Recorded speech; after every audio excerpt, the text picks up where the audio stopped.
फिल्मों के टाइटल पर क्यों मचता है इतना बवाल और कैसे तय होता है एक नाम। नमस्कार, आगाज टाइम्स देख रहे हैं आप। मैं हूं आपके साथ पलक शर्मा और स्वागत है आपका हमारे इस कार्यक्रम बॉलीवुड जलवा में। इन दिनों फिल्मों के टाइटल सिर्फ नाम नहीं रह गए बल्कि बहस, विरोध और अदालत तक पहुंचने के मुद्दे बन चुके हैं। जरा सा भी संवेदनशील शब्द जुड़ते ही सोशल मीडिया पर ट्रेंड शुरू हो जाता है। कहीं धार्मिक भावनाओं की बात उठती है, कहीं राजनीतिक संदेश खोज लिया जाता है, तो कहीं किसी समुदाय की छवि को लेकर सवाल खड़े हो जाते हैं। हालिया उदाहरण में द केरला स्टोरी 2 और घूसखोर पंडित और साथ ही यादव जी की लव स्टोरी जैसे टाइटल चर्चा के केंद्र में हैं। इन फिल्मों को लेकर विरोध सड़कों से लेकर अदालत तक पहुंचा है और रिलीज से पहले ही माहौल गर्मा गया है।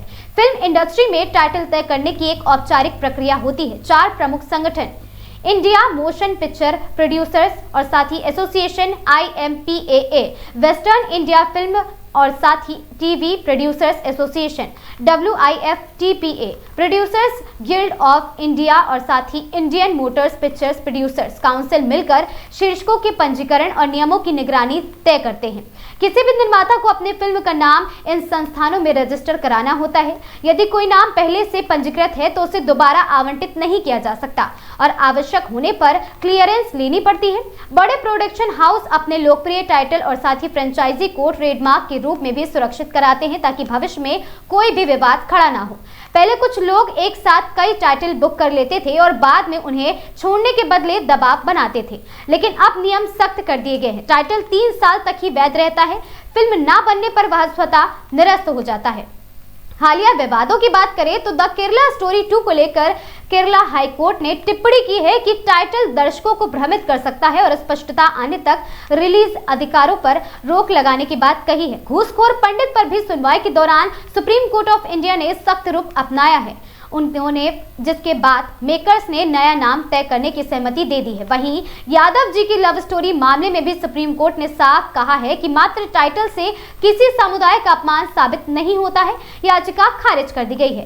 यादव जी की लव स्टोरी के निर्देशक अंकित भड़ाना का कहना है फिल्म रिलीज से पहले ही उन्हें धमकियां मिलने लगी हैं। उनके मुताबिक मुख्य किरदार अभिमन्यु यादव और कहानी उसी पर आधारित है, लेकिन टाइटल को पूरे समुदाय से जोड़कर गलतफहमी फैलाई जा रही है। उनका दावा है कि गाड़ी पर हमला हुआ, थप्पड़ मारने के लिए इनाम रखा गया और जान से मारने की धमकियां तक मिली है।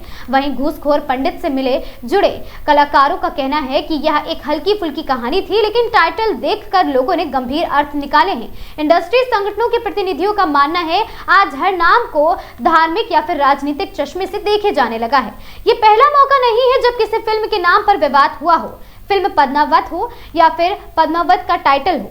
लक्ष्मी का नाम पहले लक्ष्मी बॉम्ब था, फिर इसे धार्मिक आपत्ति के कारण संशोधित किया गया।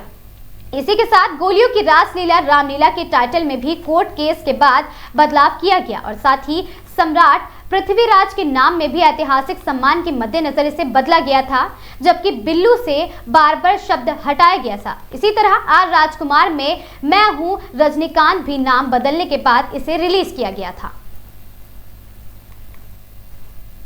तो कुल मिलाकर आज फिल्मों का टाइटल केवल रचनात्मक पहचान नहीं है बल्कि कानूनी, सामाजिक और राजनीतिक संवेदनशीलता का विषय बन चुका है। निर्माता जहां कहानी के सार को एक आकर्षक नाम का सीमेंट बनाना चाहते हैं, वही समाज और एक वर्ग उस नाम में संदेश संकेत का अपमान खोजने लगता है।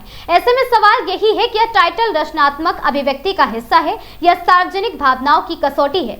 शायद समाधान संतुलन में है, जहां अभिव्यक्ति की स्वतंत्रता भी सुरक्षित रहे और सामाजिक संवेदनशीलता भी सम्मान पाए। आखिरकार किसी भी फिल्म का असली मूल्य उसके नाम से नहीं, उसकी कहानी और प्रस्तुति से तय होता है। बॉलीवुड जलवा की इस पेशकश में आज के लिए बस इतना ही। मैं थी आपके साथ पलक शर्मा। हमसे जुड़े रहने के लिए देखते रहें आगाज टाइम्स।